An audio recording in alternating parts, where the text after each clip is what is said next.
Hello friends, this is Abhinav and welcome to Literature Gurukul.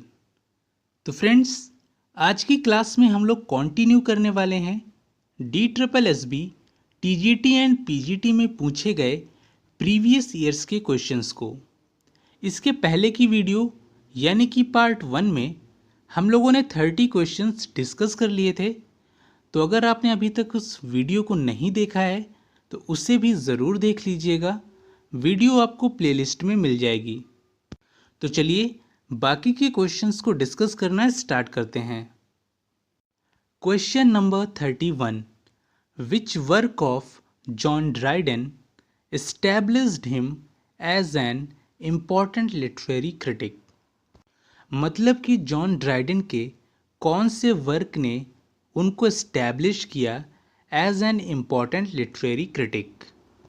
Options हैं the Indian emperor, tyrannic love, an essay of dramatic poesy, या फिर last option है all for love. So इनमें से जो correct answer है वो है option C, an essay of dramatic poesy. बात करें अगर इस वर्क के पब्लिकेशन डेट की तो वो है 1668। नेक्स्ट क्वेश्चन पर आते हैं।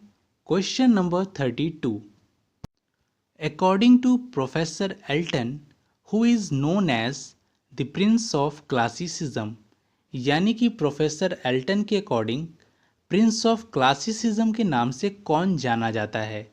ऑप्शंस हैं Alexander Pope, Thomas Gray, Daniel Defoe, या फिर John Dryden.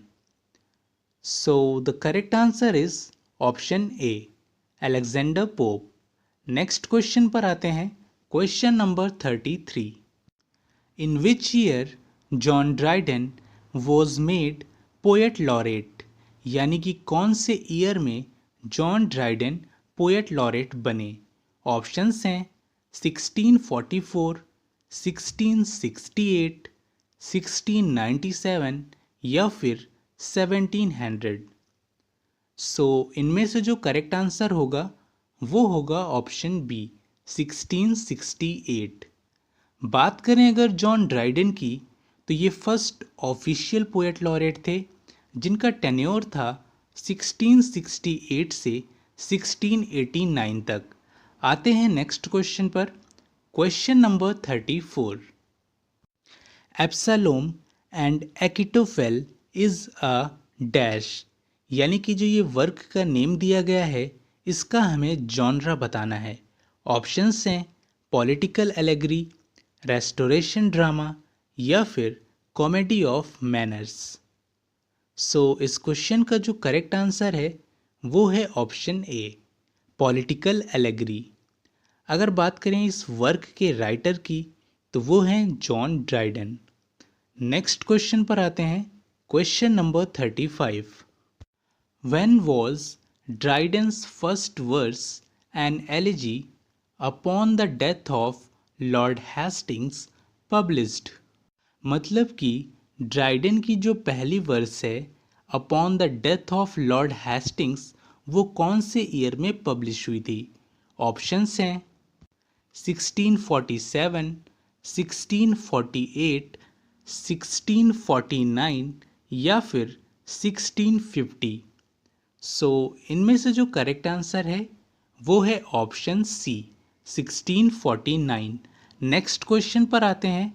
Question number 36, when did Alexander pope published his first work pastorals, यानी कि अलेक्जेंडर पोप ने अपना पहला वर्क पेस्टोरल्स कब पब्लिश किया।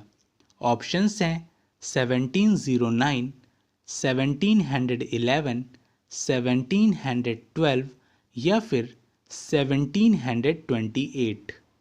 सो the correct answer is option ए, 1709। आते हैं नेक्स्ट क्वेश्चन पे। Question number 37, a little learning is a dangerous thing, this line is coated from which poem. मतलब कि ये जो लाइन दी गई है a little learning is a dangerous thing, ये कौन से पोएम से ली गई है? ऑप्शंस हैं N essay on man, rape of the lock, N essay on criticism या फिर द डंसियाड। सो इनमें से जो करेक्ट आंसर होगा वो होगा option C, an essay on criticism. अगर बात करें ये वर्क किसका है, तो ये वर्क है अलेक्जेंडर पोप का। नेक्स्ट क्वेश्चन पर आते हैं, question number 38। Alexander Pope was born in, यानी कि अलेक्जेंडर पोप का बर्थ कब हुआ था? ऑप्शंस हैं 1688, 1696, 1697 या फिर 1700। So the correct answer is option A, 1688। Next question को देखते हैं, question number 39। In which year John Dryden died, यानी कि जॉन ड्राइडन की डेथ कौन से ईयर में हुई थी? ऑप्शंस हैं 1668, 1697, 1698 या फिर 1700। So the correct answer is option D, 1700। Next question पर आते हैं, question number 40। Which poem of John Dryden was commemorated as the Year of Miracles of London, यानी कि जॉन ड्राइडन की कौन सी पोयम कोमेमोरेट की गई थी as the year of miracles of London? Options हैं annus mirabilis, the hind and the panther and last option है all for love. So इनमें से जो करेक्ट आंसर है वो है option A, annus mirabilis. Next question पर आते हैं, question number 41। The language of Hyperion is similar to whose writings in metre and style, यानी कि हाइपीरियन जो कि पोयम है जॉन कीट्स की, ये लैंग्वेज मीटर एंड स्टाइल में किसकी राइटिंग के सिमिलर है?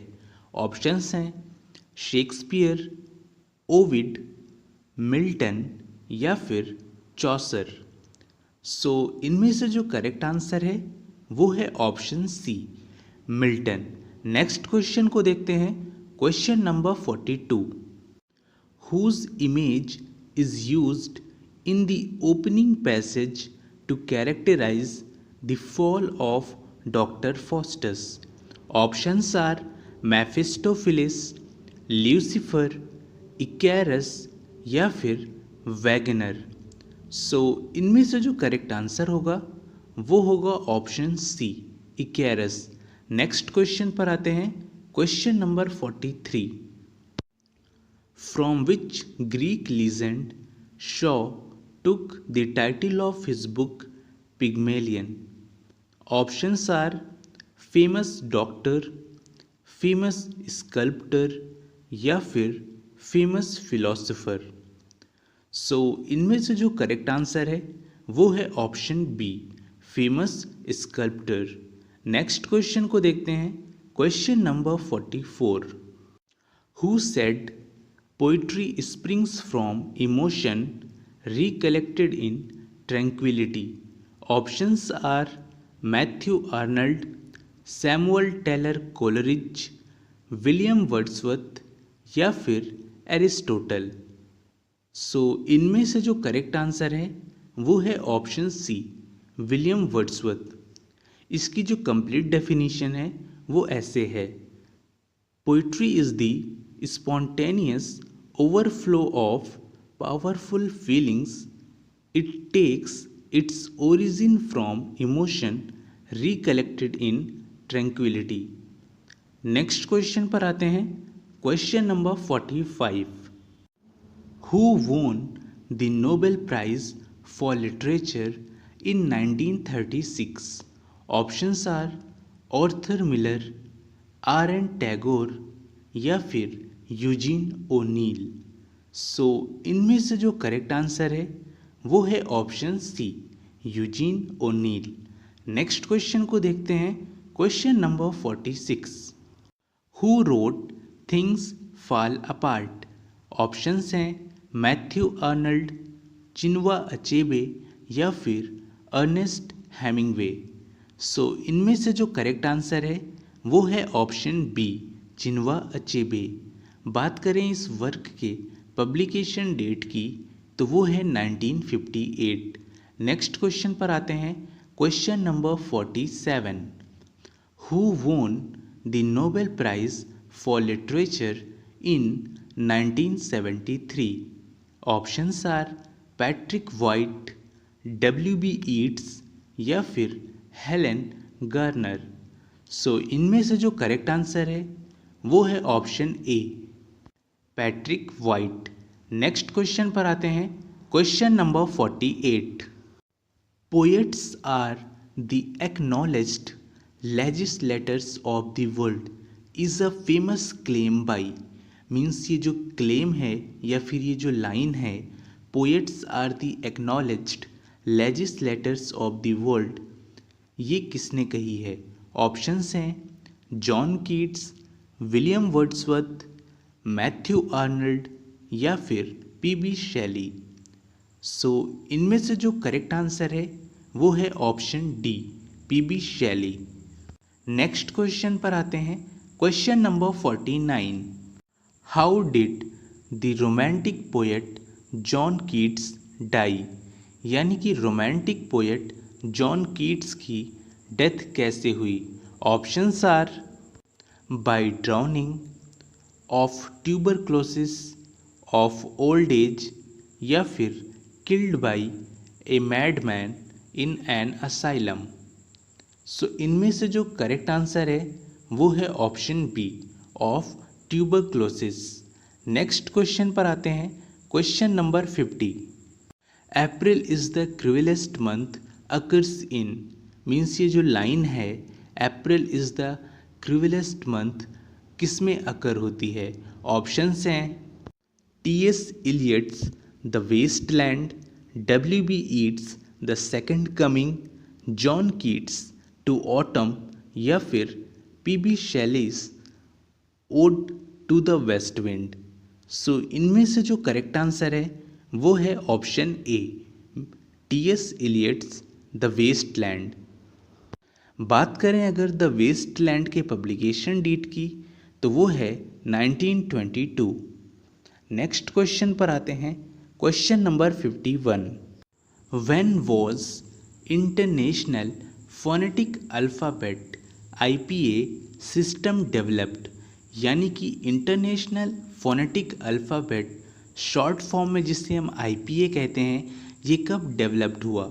ऑप्शंस हैं 1880, 1882, 1888 या फिर 1890। सो इनमें से जो करेक्ट आंसर है वो है ऑप्शन सी, 1888। नेक्स्ट क्वेश्चन पर आते हैं, question number 52। The classification of the sounds within the system of a particular language और languages is known as. Options are phonology, phonetics, phonotactics या फिर फोनेमिक्स। सो इनमें से जो करेक्ट आंसर होगा वो होगा ऑप्शन ए, फोनोलॉजी। तो फ्रेंड्स यहीं पर ये वीडियो एंड होती है। आई होप कि क्वेश्चंस आपको यूज़फुल लगे हों। अगर आपको वीडियो अच्छी लगी हो तो वीडियो को लाइक एंड शेयर ज़रूर कीजिएगा एंड चैनल को भी सब्सक्राइब कर दीजिएगा, जिससे हमारे चैनल से रिलेटेड कोई भी नोटिफिकेशन आप तक ईजिली पहुंच जाए।